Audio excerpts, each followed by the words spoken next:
जय हिंद साथियों, आप सभी का आपके अपने परिवार आसमा सिविल एकेडमी के इस डेली करंट अफेयर्स पे मैं इशार अहमद आप सभी का एक बार फिर से पुरजोर स्वागत करता हूं और आशा करता हूं कि आप सभी स्वस्थ हैं और बिल्कुल मस्त हैं।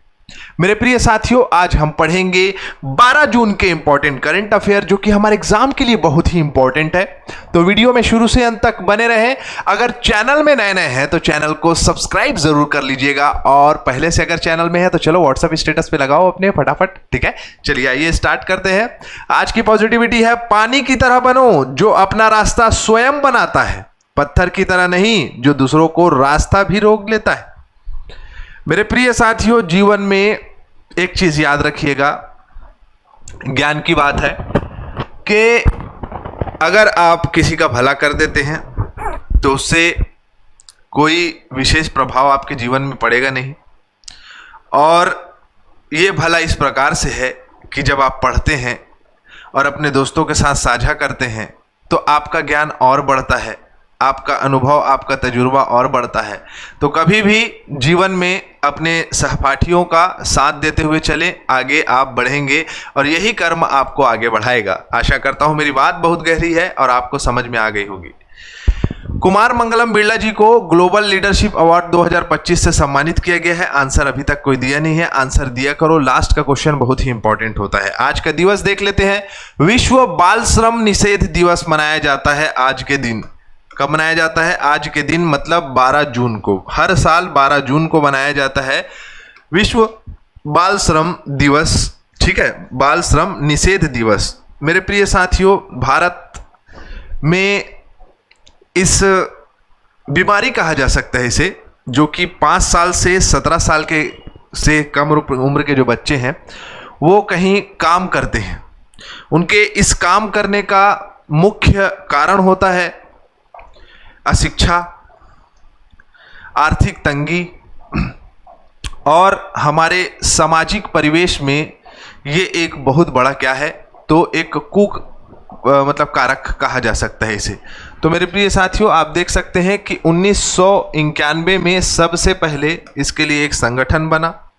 1991 में इंटरनेशनल लेबर ऑर्गेनाइजेशन ने worst forms of child labour convention चालू किया और 2002 से इसे चालू किया गया कि अंतर्राष्ट्रीय श्रम संगठन के द्वारा कि विश्व बाल श्रम निषेध दिवस मनाया जाए। इस साल का थीम क्या है? प्रगति स्पष्ट है लेकिन अभी और काम करना बाकी है। आइए प्रयासों में तेजी लाएं और जो कम उम्र के बच्चे हैं उनको काम में ना लगाएं, उनके शिक्षा पे ध्यान दें, उनके स्वास्थ्य पे ध्यान दें।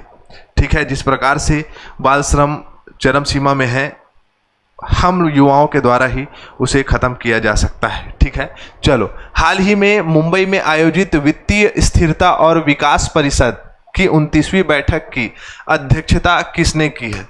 तो अगर वित्तीय स्थिरता और विकास की बात की जाए तो कौन बैठेगा? भारत का वह उच्च प्रतिनिधि जो कि वित्त मंत्रालय का प्रतिनिधित्व कर रहा है, आदरणीय सम्माननीय वित्त मंत्री निर्मला सीतारमण जी इसकी अध्यक्षता करी। ठीक है, financial stability and development council का। और इसमें भारत में किस प्रकार से वित्तीय स्थिरता बनाई जा सके, भारत में किस प्रकार से सारे उन नियोजन को किया जा सके, उन कोलैबोरेशन को किया जा सके, उन सहयोगों को अपनाया जा सके जिससे कि भारत की वित्तीय स्थिरता बेहतर हो सके। ठीक है, मेरी बात में बहुत गहराई है लेकिन समझिएगा कि इस बैठक में देश की वित्तीय स्थिरता बनाए रखने, विनियामक समन्वय सशक्त बनाने और वित्तीय समावेशन को गति देने के मुद्दे पर चर्चा की गई। जैसे कि किस प्रकार से युवा रोजगार पैदा किया जा सके, किस प्रकार से रोजगार में लोगों को संलग्न किया जा सके, किस प्रकार से जो कौशल विकास है, जो स्किल डेवलपमेंट है, उसमें किस प्रकार से कार्य किया जाएगा, उस पे जो है फोकस किया गया है इसमें। ठीक है, चलें आगे। अगला प्रश्न हमारे स्क्रीन पे ये रहा। हाल ही में कौन सा केंद्र शासित प्रदेश राष्ट्रीय ई विधान एप्लीकेशन राष्ट्रीय ई विधान एप्लीकेशन जो है मेरे प्रिय साथियों, पूरे देश के सारे विधान मंडल, जितने भी विधान परिषद विधान मंडल हैं, उसको एक एप्लीकेशन में लाकर खड़े कर देना और कागजी जो बहुत सारी कार्यवाही है उसको समाप्त कर डाटाबेस के माध्यम से, या कहा जा सकता है कि मतलब सबको एक साथ मिलाकर ऑनलाइन सारी प्रक्रिया को बेहतर बनाने के लिए ये एप्लीकेशन बनाया गया है। दिल्ली पहला केंद्र शासित प्रदेश था जो कि इस ऐप को अपनाया था। अब 29वां विधानमंडल बन गया है। कौन सा? तो पुडुचेरी। कौन बन गया है? पुडुचेरी। नेवा के नाम से जाना जाता है, नेशनल ई विधान एप्लीकेशन। ठीक है मेरे प्रिय साथियों, और मैंने कहा कि ये पूरे तरीके से किसके द्वारा? तो भारत सरकार के द्वारा 100% वित्त पोषित किया जा रहा है, मतलब भारत सरकार के द्वारा डेवलप किया जा रहा है। इसका एक काम है कि एक डिजिटल प्लेटफॉर्म में जिसमें भारत के सभी विधानसभाओं को, विधानमंडलों को पेपरलेस बनाना और इसमें कार्यवाही करना। वन नेशन वन एप्लीकेशन का लक्ष्य पूरा करना इसका मुख्य उद्देश्य है। अगर हम बात करें पुडुचेरी की, तो 4 जो आपका फ्रांसीसी इकाइयों से बना था पुडुचेरी, जो कि आपका दिखाई दे रहा है पुडुचेरी, माहे, यनम और कराईकल। 1956 में संधि के तहत फ्रांसीसी सरकार ने इन्हें जो है भारत को सौंपा था। पहले इसे हम पांडिचेरी के नाम से जानते थे। 1 नवंबर 1956 को वास्तव में भारत का हिस्सा बन गया। यह क्षेत्र 1963 में भारत का अभिन्न अंग बना। ठीक है, जो कि कागजी दस्तावेज के अनुसार जो है 1 नवंबर 1956 में ये आया और बाद में पूर्ण रूप से भारत ने इसे क्या कर लिया? 1963 में अधिग्रहित कर लिया। इसलिए आप नीचे वाले लाइन में देखेंगे कि केंद्र शासित प्रदेशों की सरकार अधिनियम 1963 में पुडुचेरी जो है में एक निर्वाचित विधानसभा प्रदान किया गया, जिसके 33 सदस्य रहेंगे। क्लियर है? चलिए आगे बढ़ते हैं। जून 2025 में स्थिति के अनुसार भारत में कोरोना के सबसे अधिक एक्टिव केस किस राज्य में देखने को मिले हैं? तो मैं आप सभी को बता दूं, सबसे ज़्यादा कोरोना, ठीक है, JN1 केरल राज्य में सबसे ज़्यादा देखने को मिले हैं मेरे प्रिय साथियों। केरल में सबसे ज़्यादा एक्टिव केसेस हैं, ये अपडेट जानना ज़रूरी है। वर्तमान में केरल में 2223 सक्रिय केस हैं और पूरे भारत में 7121। ठीक है, पिछले 24 घंटे में 300 से ज़्यादा केस बढ़ते हुए दिखाई दिए हैं।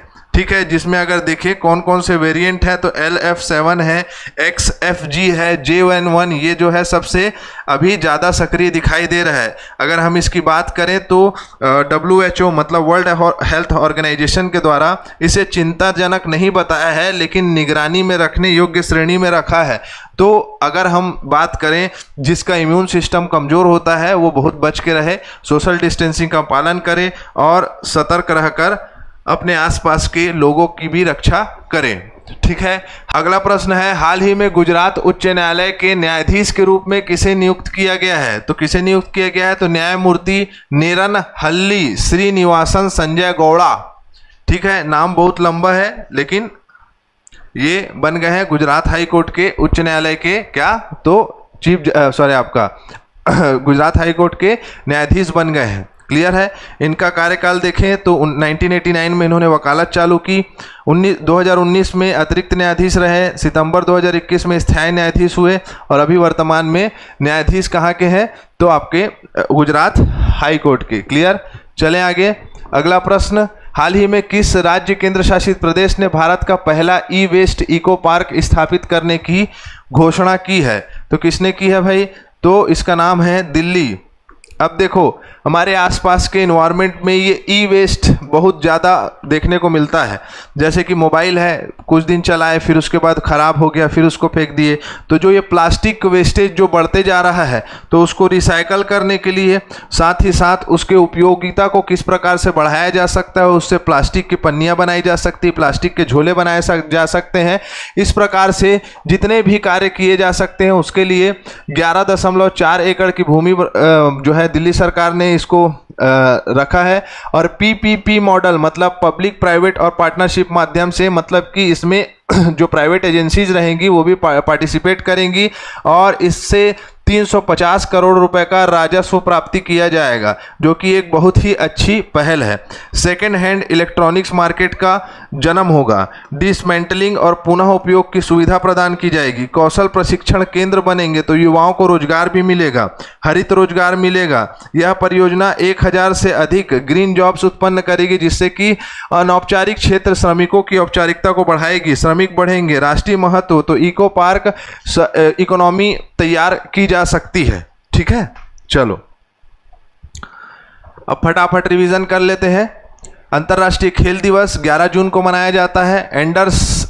एंडर्स एंटोनेस और अनहा सेयोंग, ये दोनों ने इंडोनेशिया ओपन बैडमिंटन टूर्नामेंट अपने नाम किया है। सतपाल भानु LIC के कार्यकारी अधिकारी जो है मुख्य कार्यकारी अधिकारी अतिरिक्त प्रभार प्राप्त किया इन्होंने। अरविंद चिदम्बरम ने भारतीय ग्रैंड मास्टर हैं ये, जिन्होंने छठा स्टीफन अवज्ञान मेमोरियल शतरंज टूर्नामेंट 2025 जीता है।